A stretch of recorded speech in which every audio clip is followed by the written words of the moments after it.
नमस्कार दोस्तों। तो जो थंबनेल देख करके आपने इस वीडियो को क्लिक किया है, सीधे उसी मुद्दे पर आते हैं और ये बताते हैं कि एनिमल मूवी में भले ही बोल्डनेस की हदें पार है, विभत्स दृश्य, वायलेंस और जितना भी कुछ दिखाया गया है, बावजूद उसके कि इस फिल्म में 5 ऐसे मैसेजेस हैं जिसे हमें जानना चाहिए और उसे ग्रैब करना चाहिए और अपने लाइफ में अपना लेना चाहिए ताकि हमें हमारे साथ कुछ ऐसा बुरा ना हो। तो सबसे पहले मैसेज की बात करते हैं। जो फिल्म का कोर थीम है वो ये है कि बाप और बेटे के बीच में रिश्ता कैसा होना चाहिए। जी हाँ, बाप और बेटे के बीच में जो रिश्ता है, अगर आप एक पिता है तो आपको गौर से बात सुननी चाहिए, समझनी चाहिए कि ये जो पूरी फिल्म है, इसमें एनिमल बनने की जो कहानी है वो बाप से शुरू होती है। क्योंकि बाप इतना ज्यादा अपने बिजनेस में, अपने व्यापार को बढ़ाने में लगा हुआ है कि उसे ये नहीं दिख रहा है कि उसका भी बच्चा बड़ा हो रहा है और वो उससे कितना प्यार करता है। अपने पापा से वो प्यार प्रकट करना चाहता है, चाहे वो बर्थडे हो, फादर्स डे हो, कभी भी। लेकिन बाप के पास टाइम नहीं है। वो सोचता है कि उसे बोर्डिंग स्कूल भेज करके उसे उसकी परवरिश करके अच्छे तरह से राजाओं की तरह परवरिश करके उसे वो दिल जीत लेगा और वो अच्छा बन जाएगा। लेकिन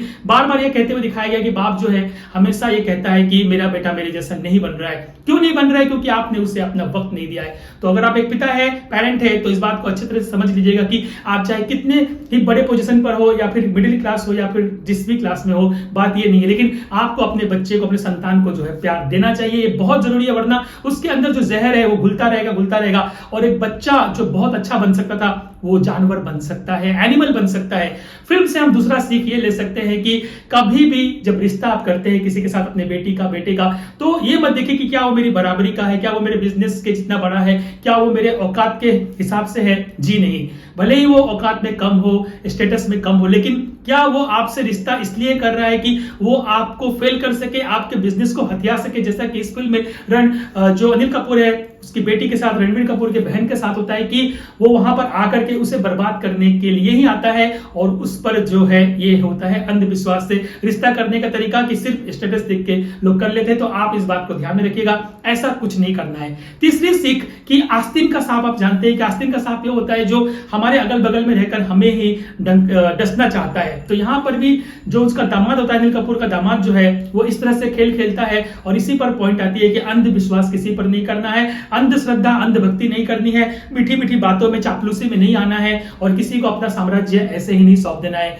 और अंधविश्वास नहीं करने वाली बात इस फिल्म में बताई गई है, जो इस फिल्म की तीसरी सीख है। इस फिल्म की चौथी सीख जो है वो ये कहती है कि कभी भी आप किसी के सामने जो अपने बच्चे को बुरा न कहे, हमेशा उसे एक ही बात इस तरह से रिपीट न करे जैसे कि अनिल कपूर अपने बच्चे को बार बार कहते हैं कि वो क्रिमिनल बन रहा है, वो क्रिमिनल है, हमारा बेटा क्रिमिनल बनेगा, और उसे उसकी अपने बेटे से ज्यादा अपने गैरों को ज्यादा महत्व न दे और उसके सामने ये न दिखाए कि मेरा बेटा आपसे कमजोर है, मैं उससे प्यार नहीं करता, बल्कि आपके उससे ज्यादा प्यार करता हूं, अपने रिश्तेदार से, अपने बेटे से ज्यादा। आपने फिल्म में पूरी सीन देखी होगी कि ऐसा कई बार होता है, जो अंदर ही अंदर जो रणबीर कपूर है उसे एनिमल बनाता रहता है और वो बहुत क्रोधित होता रहता है। ये चीज बहुत ज्यादा ध्यान रखने वाली बात है कि हम क्रिटिसाइज ना करें दूसरों के सामने अपने बच्चों की, और करें तो क्रिएटिव क्रिटिसिज्म करें। डिस्ट्रक्टिव क्रिटिसिज्म के कारण इस फिल्म में इतना विध्वंस, इतना विभत्स दृश्य दिखाए गए हैं, वो एक अलग लेवल है। लेकिन फिल्म की जो पांचवी सीख है उससे मैंने जो नोटिस किया है वो ये है दोस्तों कि जैसे कहावत है कि लम्हों ने खता की थी, सदियों ने सजा पाई है।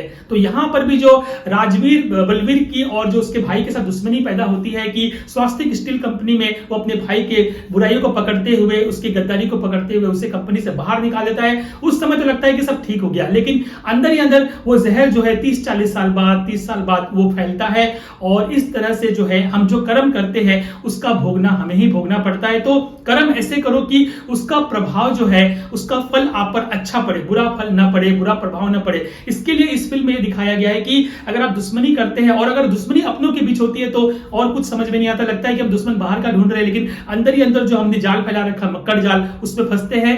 तो यहां पर यही चीज है कि आप जो कर्म करते हैं उसका फल भोगना पड़ता है। कि फिल्म के एंटरटेनमेंट के चक्कर में और एंजॉय करने के चक्कर में हम ये 5 मैसेज को कभी ना भूलें। तो अगर आपको ये वीडियो अच्छी लगी तो प्लीज इस वीडियो को लाइक कर दीजिए, शेयर कर दीजिए और मैं मिलता हूं आपसे अगले वीडियो में एक नए कंटेंट, एक नए टॉपिक, एक नए रिव्यू के साथ में। नमस्कार, ओम शांति।